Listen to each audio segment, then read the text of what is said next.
Right now, somewhere in your life, a woman is pulling away from you for a reason that has nothing to do with what you think it is. You have probably already built a story about why. Maybe you think she lost interest. Maybe you think the timing was wrong, or the spark simply faded on its own. But there is a mechanism running underneath her behavior that most men never learn to see, and it is quietly shaping how she feels about you in this exact moment. You keep missing it because you were taught to look at her actions and ask what they mean, when you should be asking what her attention is actually responding to. That single shift in perspective changes everything that follows. So here's the question I want you to sit with for the rest of this video. What is she actually reacting to when she pulls away from you? And why does that reaction almost always reverse itself the moment you stop noticing it happened at all? By the end of this video, you will understand the exact psychological shift that turns not interested into active curiosity, without begging, without chasing, and without becoming someone you are not. She didn't stop noticing you. She stopped being surprised by you. That is not the same thing. And the difference between those two sentences is where almost every man in this situation goes wrong. When a woman starts pulling back from someone she was once genuinely drawn to, the instinct is to assume she has made a final judgment about his worth. He replays conversations, searching for the exact moment things shifted. He remembers the joke that didn't land quite right, the reply that came a little too fast. Somewhere along the way, sitting alone with his phone, he decides the problem is him. Of course, sometimes it is about him. Context always matters, and I am not telling you to ignore real red flags in your own behavior. But far more often, what is actually happening is quieter and less personal than that.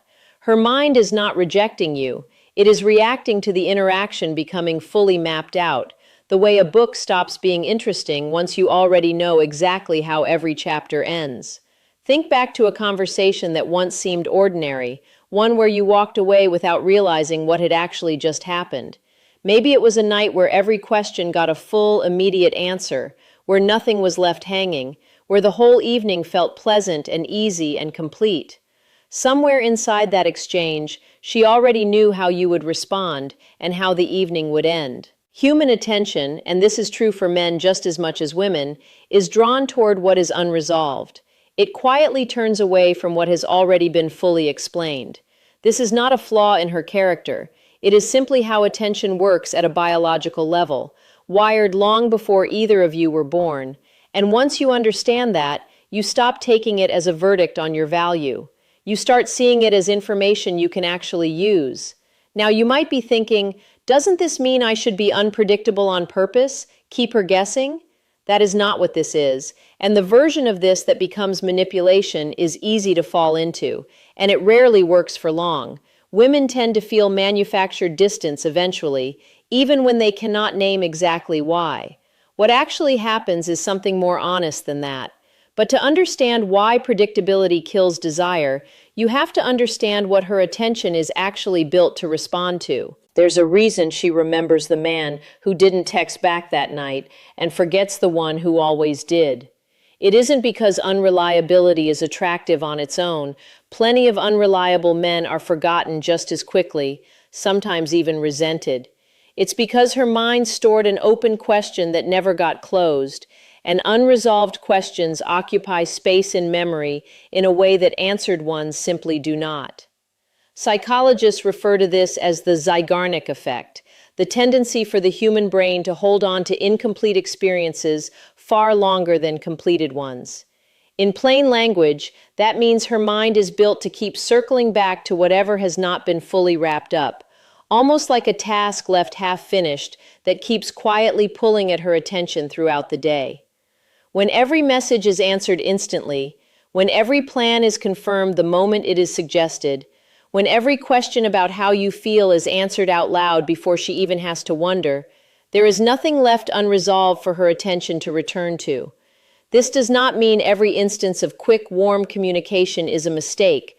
Reassurance has its place, especially early on, and consistency matters enormously in the long run, particularly once real trust has been established between two people. But when reassurance replaces all mystery entirely, something quietly closes in her mind, not out of anger, but out of a kind of natural completion. Picture a specific version of this. A woman texts a man she is interested in, something light, a question about his weekend. He replies within seconds, every single time, with long, detailed answers that leave nothing to wonder about, no gaps, no delay, nothing left for her imagination to fill in on its own. Within a few weeks, she notices she has stopped checking her phone the way she used to when his name appeared on the screen. Nothing dramatic happened. No argument, no red flag, no single moment she could point back to. Her attention simply had nowhere left to go because every part of the story had already been told. Now, you might be thinking, this sounds like you're telling me to be less responsive on purpose, and that is not quite it either. Responsiveness itself is not the problem. It is the absence of anything left unsaid, anything still forming, that quietly empties an interaction of its pull. Once you see that her attention chases the unresolved, the next question becomes obvious. How do you become unresolved without becoming a game, without lying about your interest or playing cold on purpose just to manufacture a reaction you did not earn? Of course, context matters here. This isn't about ignoring her. It's about where your attention goes when she's not around. Withdrawal, done correctly, has almost nothing to do with her at all. It is not silence used as a punishment, and it is not disappearing to provoke a reaction, because both of those are still, underneath the surface, entirely about controlling how she feels. What actually works is subtler and honestly more respectable than either of those. It is the simple, consistent act of returning your attention to your own life when she is not directly in front of you, letting your day continue exactly as it would if she had never texted at all. A man who checks his phone constantly after a good conversation, who rearranges his evening around the possibility of a reply, who feels his mood shift depending on how quickly she responds, is communicating something without saying a word. He is telling her, without meaning to, that his emotional state now depends on her response. Now you might be thinking, isn't this just playing hard to get? And there is a real difference worth naming here. Playing hard to get is performance. It is manufacturing distance you don't actually feel, waiting exactly long enough before replying, hoping she notices the delay and reads meaning into it. This is closer to something else entirely, something that does not require any performance at all. It is genuinely occupying your own life fully enough that her presence becomes an addition to it rather than the center of it. Picture the difference this way. One man finishes a text conversation and immediately opens his phone every few minutes to check for a reply, distracted through dinner, his focus scattered. Another man finishes the same conversation and simply continues with whatever he was already doing, not because he is trying to prove something, but because his evening was never actually paused in the first place. One instance of this means very little on its own. A single evening spent focused on your own plans will not shift anything by itself. But a consistent pattern, repeated across weeks, changes how she experiences the space between conversations with you. She starts to notice that you are not waiting, and there is something almost involuntary about how the mind responds to someone who is not waiting for it. It draws closer, the way attention naturally moves toward what feels stable and self-contained. The common mistake here is overcorrecting into coldness, going silent for days as a calculated strategy, timing replies deliberately to seem busy or important. That version is transparent, and on some level, she will feel the performance underneath it, because genuine occupation with your own life does not require a plan or a countdown timer. This shift changes how she experiences your presence, but there is a deeper reason it works, and it has nothing to do with games at all. Here's the part most men skip past because it doesn't feel tactical enough to matter. Everything covered so far describes behavior, what you do, how often you reply, where your attention goes. But underneath all of it is something quieter that determines whether any of it actually works. Something that cannot really be faked, no matter how carefully you try.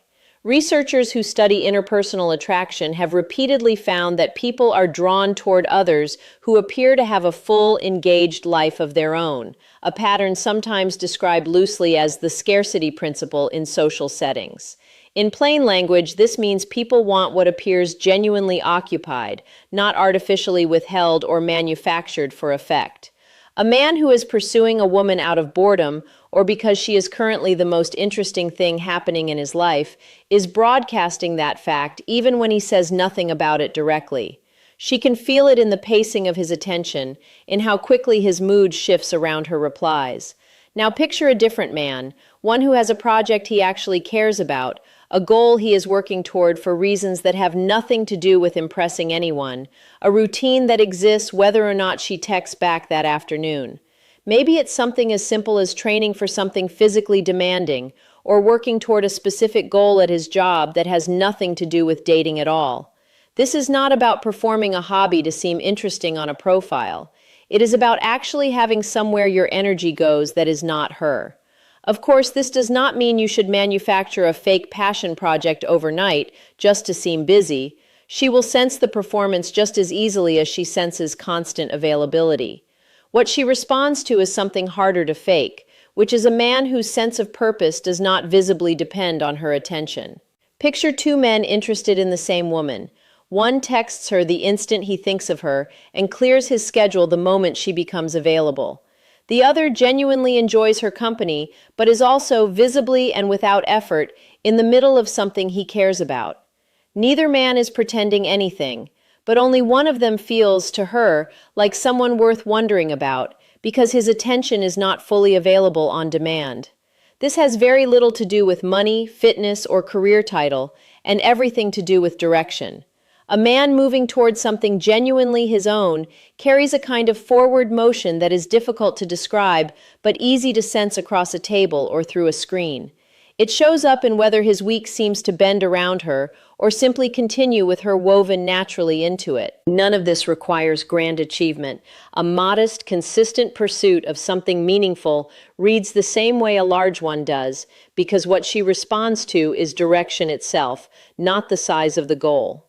This internal shift is powerful, but it only works if you also understand how she is unconsciously testing you for it. Somewhere along the way, you were taught that pursuing harder proves you care. She was taught something else entirely. In many social and psychological studies on relationship dynamics, researchers describe something called frame, which is really just a way of asking who in an interaction is being evaluated and who is doing the evaluating. Whoever consistently initiates, chases, and adjusts their plans around the other person is, often without realizing it, signaling that they are the one being assessed, the one auditioning for approval rather than offering it. This does not mean you should never initiate or never ask her out first. Someone has to start a conversation, and that single act alone means very little on its own. What matters is the pattern that forms afterward, across weeks and small decisions, rather than any single moment. Does every plan get suggested by you and simply confirmed by her? Does every emotional check-in come from your side, every reassurance, every effort to smooth things over when there is friction? Small, repeated signals like these quietly establish who holds the frame in the interaction, and she will often test this without consciously deciding to, watching how you respond when plans shift at the last minute, when replies slow down for no clear reason, when she pulls back slightly just to see what happens next. Now, you might be thinking, this sounds like keeping score, and I understand the concern, because nobody wants to feel like they are running a calculation instead of having a relationship. But this is not about counting who texted first or tallying favors. It is about noticing whether your sense of value in the interaction depends entirely on her participation, whether her silence for a day genuinely changes how you feel about yourself. A man who holds his own frame does not panic when a plan changes. He responds calmly, without over-explaining or apologizing for things that need no apology, because his sense of self was never borrowed from her attention in the first place. That calm, more than any specific line or technique, is what she is unconsciously reading in every exchange, often long before she could put it into words herself. Consider two versions of the same conversation. In one, a plan falls through and the man immediately offers 3 alternative times, a little too eager to fix it. In the other, the man simply says, "That's fine, let's figure it out later," and moves on without a trace of tension. Both men might care equally. There's one final piece to this, the most overlooked signal of all, and it's the one most men actively work against without realizing it. When she comes back, she will not come back the way you expect. Remember what I told you at the start, that there was one signal most men not only miss, but actively misread. This is it. Most men imagine her return as something obvious, a long message, a direct statement of feeling, a clear invitation to pick things back up exactly where they left off. In reality, it almost never looks like that. It looks like a small, easy-to-miss gesture, the kind of thing that could pass completely unnoticed if you are not paying attention. A message about something unrelated, sent for no clear reason. A photo of something that reminded her of a conversation you once had.